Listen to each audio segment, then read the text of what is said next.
Let's find out how we get unstuck from an airline veteran, Stephen Greenway, advisor from Zamna, who's an airline veteran who's worked across the world, and he's going to stick his neck out, and he's going to show us a way that we can get unstuck. So over to you, Stephen. Good morning, Sihun, or should I say good evening for you guys. Good morning from London. Wonderful to be here. So I've just got a couple of slides. I'll just get the guys to actually project the slides up if I can, please. Hopefully they're listening. Yeah. No. PowerPoint is on. Okay, fantastic. Just got that. So I'll just do a quick overview in terms of what I am seeing in the industry. So I've been in the aviation industry for over 25 years, but more recently I'm actually on a number of boards and working in the sphere of identity. So I'll give you a couple of observations. We've covered some of these already in this roadshow, but just a slightly different variation. So in terms of market observations, which is slide 2, we put this as akin to what we saw with September 11, after September 11, with regard to what happened with APIS. APIS didn't exist before September 11, and then the industry did a mad scramble to integrate APIS into the travel experience because governments were calling for it. So it was the US first, and then many other countries followed. But the problem is it was very, very disjointed, and it wasn't standard. And even 20 years after the event, it's still not standard, and it's still very disjointed. APIS in Japan is very different from APIS in Canada versus the United States. So use that as your cornerstone to sort of where we're at today. What we are seeing, which I'll agree with some of the panelists, we are seeing domestic markets recover as health, and I'll come to what I term health in a second. Health is not required. But even then, in some cases, you've got in the US, if you want to travel to Hawaii, Hawaii requires you to, from a domestic location in the United States, Hawaii actually requires you to go through a number of tests before you can even enter into Hawaii. You have to apply on a government website. So even within a country, you're seeing things shut down to a certain degree, and that continues today. But we all know that international is far more problematic, and this is why places like Singapore with no domestic market have been impacted so heavily. So basically, health will be far more complex. When we talk about health, i.e. COVID, will be far more complex than what we saw in APIS. And there's really 3 dimensions that are going on at the moment. 1 is vaccinations, 2 is testing, and 3 is insurance. Some countries, we believe, will ask for a person to enter a country and make sure they have appropriate travel COVID insurance in case that they incur medical because they've contracted the disease. Vaccination, again, we've got problems here because some countries recognise certain vaccinations, some countries don't recognise certain vaccinations. So if you've had vaccination A and you go into a country that says we don't recognise that because we're not even giving it to our own people, there may be a problem. And then you've also got testing. Some countries, if I want to go to Holland from the UK today, I have to get tested within 4 hours of my flight. Other countries, it's within 24, 48 hours. So testing is different in terms of the regimes. And anyone's a fool to say that there will be no, there's going to be some standard across the industry globally. It's just not going to happen. We saw this with APIS. What makes us think with even a more complex challenge such as health that somehow we're going to get a standard across the world? It's just simply not going to happen.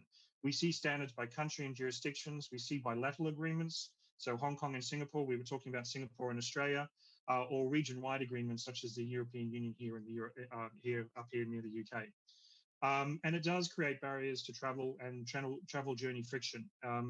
Passengers will need multiple apps, multiple certificates, and they'll need to adhere to complex business rules. And it's becoming far, far more complex to travel than it ever was. And just to give you an example, here in the UK, in London, at Heathrow Airport, they're operating at less than 5% capacity, but it's taking them 5 to 6 hours to process customers inbound into the United Kingdom at this moment in time.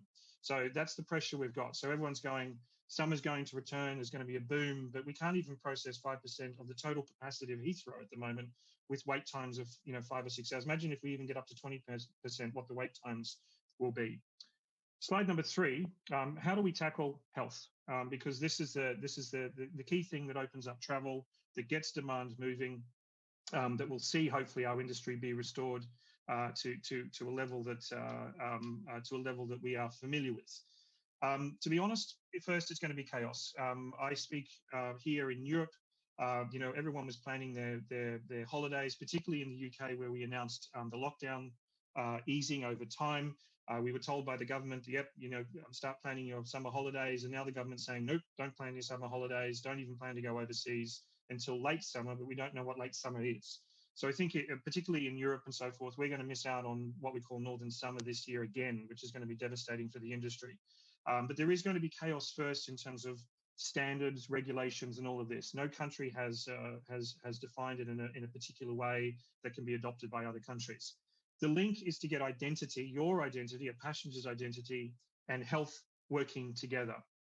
No travel entity, no airline, no hotel, no anything wants to store or connect customer identity with health data. The liability is huge. Here in the UK, BA is being sued for a data breach, class action lawsuit. That's going to cost them over $1 billion if that's successful. We've been trying to get away from storing personal identity, let alone then including health credentials and so forth as well. It would be a nightmare. So we've got to consider about how do we manage health and identity, but not in the ecosystem of an airline effectively. And also just already we're seeing significant fraud. We had one instance of a flight only a couple of weeks ago where 100 people on the flight had exactly the same test certificate. There's merely just scratched out the reference code and changed it to another one, but everyone had the identical test certificate on the flight. It's completely fraudulent. And it's also it's a lot of challenges in connecting data or connecting it with identity in terms of your health status with identity. A QR code is not linked to identity, and neither is a piece of paper. So I heard before about pieces of paper and stuff. That is a nightmare scenario, because how do you know that piece of paper is connected to you? It's simply a copy with a 2D barcode on it. And the other thing I'd like to raise for airlines is we're in a honeymoon period. I know that's hard to believe for airlines, but the fact of the matter remains, airlines are not being fined for incorrect health data at this moment in time, but they will be. You can't argue that an airline is fined because they have incorrect visa information. So I get on a plane, but I don't have the right visa, and somehow I fly to the United States. It's the airlines that are fined and then have to pay for the cost of repatriating me. It'll be the same thing for health, that the governments will clamp down and the source will be the airline. And if I am able to get on an aircraft and fly to a destination and I don't have the right certificates or the right testing, the airline will be fined. That will come. It will come soon. And so I think that's another barrier in terms of how we deal with this.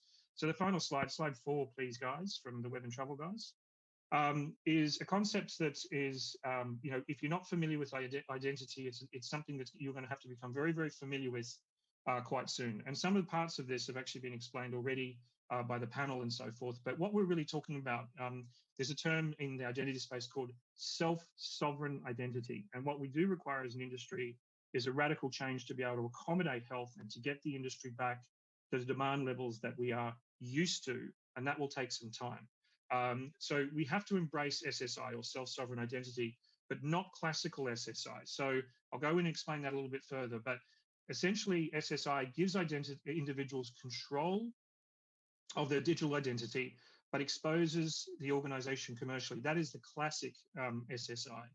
So the problem is that you've got your identity on your phone, but how it is transmitted to an entity, an entity such as an airline or what have you, can expose you to fraud, can expose you to data protection legislation and so forth. We need to overcome that. So it's one thing to have your identity sitting on your wallet, in your wallet, on your mobile phone, and some health certificates, but that actual transmission to other entities to make sure that you can start the travel process needs to be protected. So what you need to do is store documents digitally via a wallet and have that connected to the airline or user's app. What we're seeing at the moment is a whole proliferation of different apps, which is a nightmare. So imagine this, you've got not only paper certificates, you're having to download 2 or 3 apps just to get there, plus the airline app to check in, plus maybe the hotel app with the hotel you're going to. It's going to create a nightmare. Building apps on apps is not the solution here. It's as bad as paperwork in many respects.